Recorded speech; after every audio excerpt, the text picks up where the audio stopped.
Здравствуйте, ребята! Продолжим урок русского языка. Саламатсыңарбы, балдар? Орыс тіл сабағын улантабыз. Тема урока «Болот собирается в гости». Первая четверть. Урок 11, страница 27-28. Сабақтың темасы «Болот мейманшылыққа барады». Китебиңердин 27-28 бетіндегі 11 сабақ. На этом уроке научитесь определять грамматическую основу предложения, введение понятий, подлежащее и сказуемое. Научитесь правильно ставить к ним вопросы и правильно подчеркивать их. Бұл сабақта сөйлемдің грамматикалық негізін анықтауға үйренесіңер, жана баяндоош жөнүндө түшүнүк аласыңар. Аларга туура суроо коюу менен кандай белгиленээрин билесиңер. Ребята, давайте вспомним, что такое предложение, из чего состоит оно. Обратите внимание на слайд. Слоги состоит из звуков. Из слогов составляются слова. Из слов составляется предложение, а из предложений составляется текст. Балдар, өтілгөндөрдү эсибизге түшүрөбүз. Сүйлөм деген эмне? Ал кандай түзүлөт? Балдар, муундар тыбыштардан түзүлөт. Тыбыштардан сөз куралат. Сөздөрдөн сүйлөм түзүлөт. Сүйлөмдөрдөн текст түзүлөт. Ребята, давайте докажем, как составляется предложение. Первый шаг – звук. А, Б, В, Г, Д и так далее. Второй шаг. Из звуков составим слоги. Ма, му, ка, ку, ша, шу и так далее. Третий шаг. Из слогов составим слова. Маша кашу любит. Четвертый шаг. Из слов составляем предложение. Маша любит кашу. И пятый шаг. Из предложения составляется текст. Балдар, келгиле сүйлөмдөрдүн кандай түзүлөрүн аныктайбыз. Биринчи кадам тыбыштар. А, Б, В, Г, Д жана башка. Экинчи кадам тыбыштардан муундарды түзөбүз. Ма, му, ка, ку жана башка. Үчүнчү кадам муундардан сөздөр түзүлөт. Мисалы, Маша, кашу, любит. Төртүнчү кадам сөздөрдөн сүйлөмдөр түзүлөт.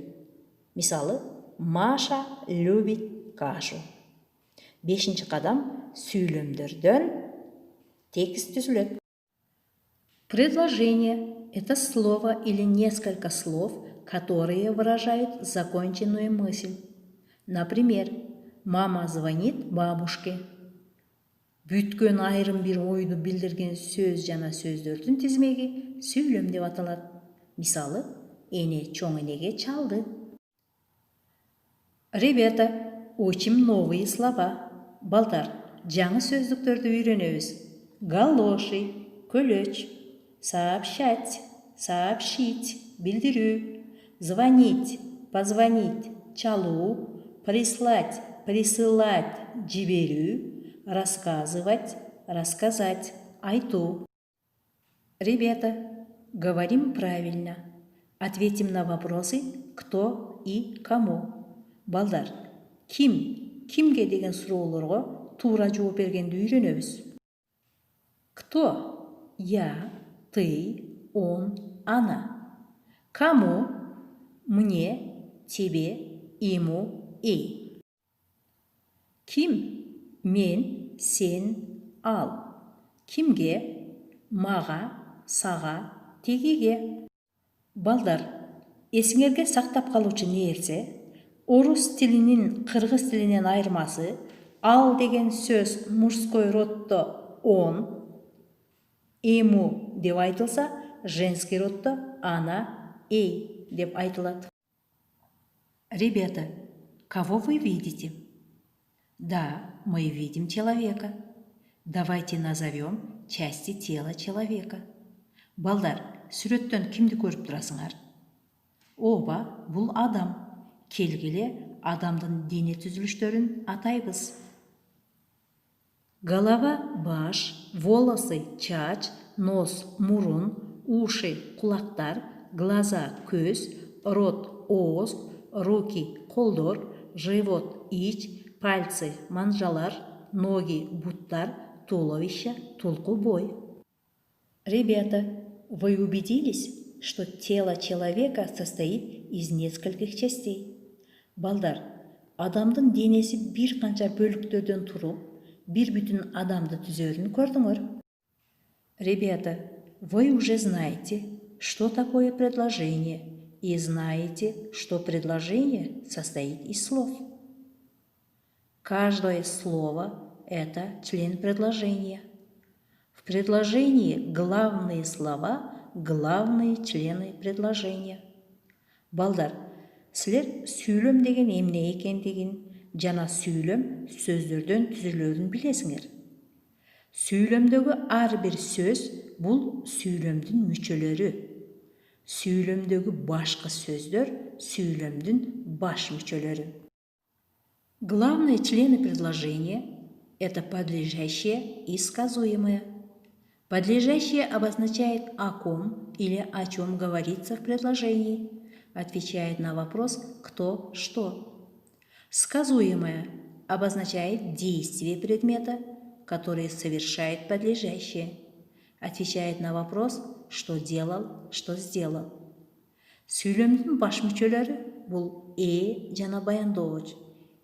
Сүйлөмдө ким, эмне деген суроолорго жооп берет. Ал эми баяндооч сүйлөмдө энин кыймыл аракетин билдирип, эмне кылат, эмне кылды деген суроолорго жооп берет. Ребята, кто звонит бабушке?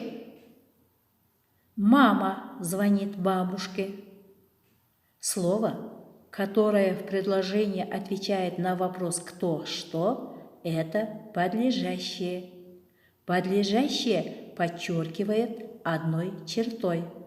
Значит, в этом предложении мама отвечает на вопрос «кто?» – это подлежащее. Что часто звонит?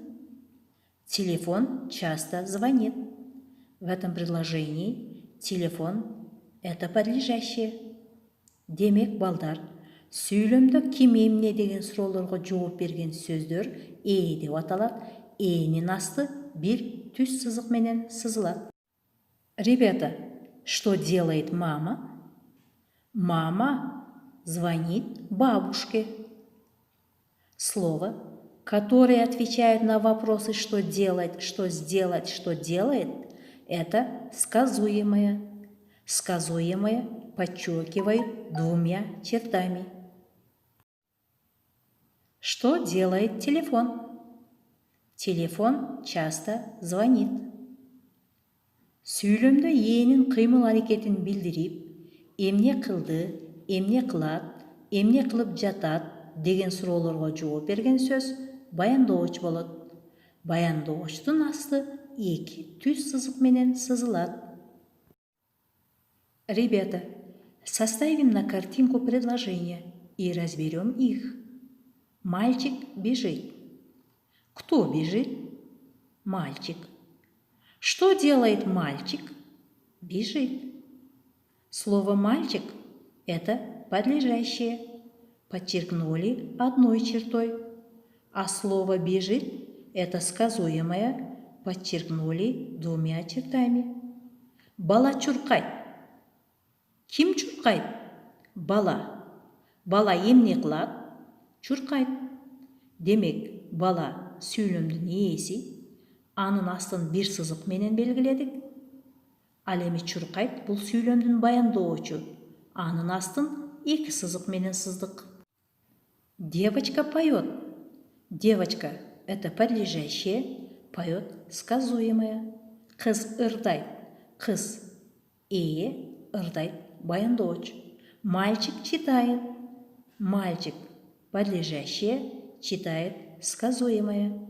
Бала окуйт. Бала бул сүйлөмдүн ээси, окуйт бул баяндоочу. Ребята, открыли тетради. Запишите число. Второе упражнение на странице 28. Прочитайте и восстановите текст. Кому какой подарок купил болот? Балдар, дептериңерди ачып числону жазгыла. Китебиңердин 28 бетиндеги экинчи көнүгүүнү аткаргыла. Текстти окуп толуктагыла. Болот кимге кандай белек сатып алды? Бул үчүн тексттин четиндеги коюлган сүрөттөр силерге жардам берет. Закончили, ребята? Давайте проверим, как вы восстановили текст. Кому что купил болот?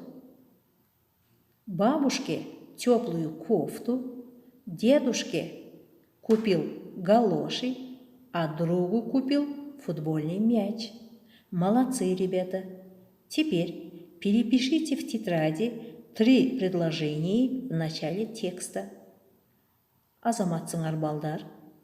Демек, чоң энеге болот жылуу кофта, чоң атага көлөч, ал эми досуна футбол тобун белекке алды. Текстеги алгачкы 3 сүйлөмдү дептериңерге көчүрүп алгыла. Домашнее задание. Первое. Выучите наизусть новые слова. Второе.